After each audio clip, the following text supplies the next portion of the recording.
যদি কোনো অপ্রীতিকর ঘটনা ঘটে এর দায়িত্ব সম্পূর্ণভাবে বিশ্ববিদ্যালয় প্রশাসনকে বহন করতে হবে।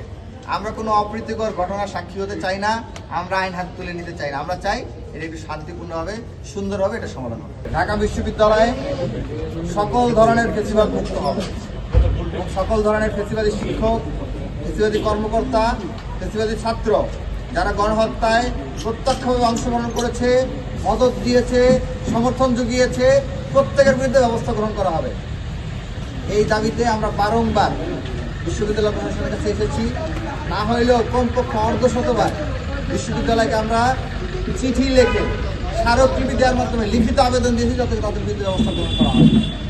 অত্যন্ত দুঃখজনক হলেও সত্য, জুলাইয়ের রক্তের উপর দাঁড়িয়ে থাকা এই প্রশাসন তাদের দায়িত্ব পালন করতে সম্পূর্ণ ব্যর্থতার পরিচয় দিয়েছে।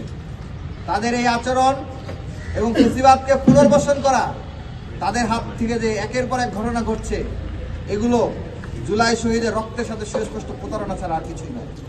প্রিয় সাংবাদিক বন্ধুগণ, আপনারা জানেন প্রক্টর গোলাম রব্বানী, যিনি শিক্ষার্থীদের কাছে ছিলেন মূর্তমান আতঙ্কের প্রতীক, হাজার হাজার শিক্ষার্থীদের কেরিয়ার ধ্বংস করে দেওয়ার কারিগর, এই প্রক্টর গোলাম রব্বানী আপনারা জানেন যখন তার দায়িত্ব ছিল ছাত্রলীগের সন্ত্রাসীদের হাত থেকে শিক্ষার্থীদেরকে রক্ষা করা, বাঁচানো, তিনি সেটি না করে বেশিরভাগ অনেক ক্ষেত্রে আমরা দেখেছি শিক্ষার্থীদেরকে পিটানোর জন্য তিনি ছাত্রলীগকে ডেকে নিয়ে আসছেন। আমরা দেখতে পেয়েছি যে যখন শিক্ষার্থীরা ভিন্ন মতের শিক্ষার্থী ভিন্ন মত লালন করে, এরকম শিক্ষার্থীদেরকে তিনি ছাত্রলীগের হাতে তুলে দিয়েছেন এবং পরবর্তীতে ছাত্রলীগ তাদেরকে রাতের পর রাত, ঘন্টার পর ঘন্টা ধরে নির্যাতন করেছে, টর্চার করেছে।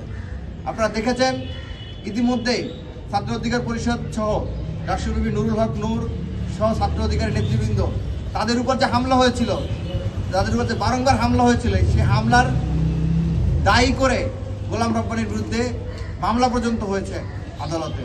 2022 সালে জাতীয়তাবাদী ছাত্র দলের উপরে যে নৃশংস হামলা পরিচালনা করা হয়, সেই হামলায় প্রক্টর গোলাম রব্বানীর প্রত্যক্ষ মদত এবং অংশগ্রহণ ছিল। তার ছত্রছায়ায় ছাত্রদলের অসংখ্য নেতাকর্মীকে সেদিন রক্তাক্ত করা হয়েছিল। প্রিয় সাংবাদিক বন্ধুগণ, এই প্রক্টর গোলাম রব্বানী জুলাই অভ্যুত্থানের সময় যখন গণহত্যা চলছিল 3 আগস্ট, সেই গণহত্যার সমর্থনে তিনি অপরাজয় বাংলার সামনে তারা মানববন্ধন করেছিল, সামনের সারিতে দাঁড়িয়ে একেবারে ব্যানার ধরে। এইটা হচ্ছে 3 আগস্ট যখন গণহত্যা চলছিল, ইতিমধ্যে 1000-এর অধিক ছাত্র জনতাকে গণহত্যা চালানো হয়েছে। ঠিক সেই মুহূর্তে এই যে তৎকালীন প্রক্টর গোলাম রব্বানী, তার নেতৃত্বে নীল দলের মানববন্ধন এবং মিছিল হচ্ছে, সেটা হচ্ছে খুনি হাসিনাকে টিকিয়ে রাখার জন্য, খুনি হাসিনার গণহত্যাকে বৈধতা দেওয়ার জন্য।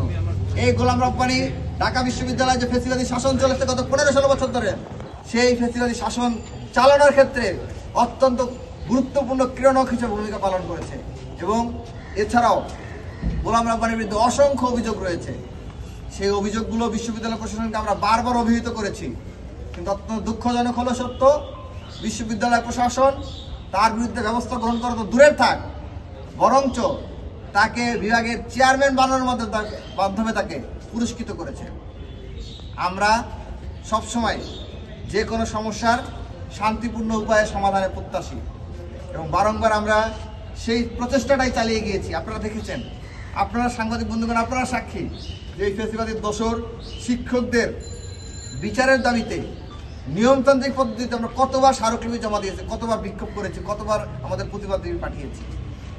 কমপক্ষে 5 আগস্ট পরবর্তী সময়ে কমপক্ষে অর্ধশতবার আমি নিজে এই প্রশাসনিক ভবনে এসেছি এই কর্মকর্তা কর্মচারীদের বিচারের দাবিতে। কিন্তু বিশ্ববিদ্যালয় প্রশাসন কেন যেন নিয়মতান্ত্রিক পন্থাকে তাদের ভালো লাগে না। আমরা আজকে সুস্পষ্টভাবে জানিয়েছি, গোলাম রব্বানীর বিরুদ্ধে যদি আগামীকালকের মধ্যে ব্যবস্থা গ্রহণ করা না হয়, তার বিরুদ্ধে যদি আগামীকালের মধ্যে পদক্ষেপ গ্রহণ করা না হয়, তাহলে পরবর্তীতে যে পরিস্থিতি উদ্ভূত হবে, সেই পরিস্থিতির দায় সম্পূর্ণভাবে বিশ্ববিদ্যালয় প্রশাসনকেই বহন করতে হবে। আমরা চাই না আইন হাতে তুলে নিতে। আমরা আশা রাখবো বিশ্ববিদ্যালয় প্রশাসন আমাদেরকে আইন হাতে তুলে নিতে বাধ্য করবে না। আমরা আশা রাখবো বিশ্ববিদ্যালয় প্রশাসন আইনের প্রতি সদয় হবে এবং আইন অনুযায়ী তাদের বিরুদ্ধে ব্যবস্থা গ্রহণ করবে। কিন্তু যদি সেটি করতে ব্যর্থ হয় তাহলে ছাত্র জনতা আমরা আইন হাতে তুলে নিতে বাধ্য হব এবং ইতিপূর্বে যে ঘটনাগুলো ঘটেছে সেই ঘটনাগুলোর পুনরাবৃত্তি আবার হতেও পারে, কিন্তু আমরা সেগুলো চাই না। আমরা চাই বিশ্ববিদ্যালয় প্রশাসন শান্তিপূর্ণ উপায়ে এটা সমাধান করবে এবং নিয়মতান্ত্রিক পদ্ধতিতে গোলাম রব্বানীকে অব্যাহতি দিয়ে বিচারের মুখোমুখি করবে। পাশাপাশি যত ফেসিবাদের দোষর শিক্ষক আছে, যত কর্মকর্তা কর্মচারী আছে যারা গণহত্যায় মদত দিয়েছে, গণহত্যায় প্রত্যক্ষভাবে অংশগ্রহণ করেছে, গণহত্যায় সহযোগিতা করেছে, গত 15-16 বছর ধরে ফেসিবাদকে টিকিয়ে রাখতে কাজ করেছে, তাদের প্রত্যেকের বিরুদ্ধে ব্যবস্থা গ্রহণ করবে। যদি ব্যবস্থা গ্রহণ করতে ব্যর্থ হয় তাহলে আমরা আমাদেরকে নিয়মের বাইরে যে অনেক কিছু করতে বাধ্য হইতে হবে।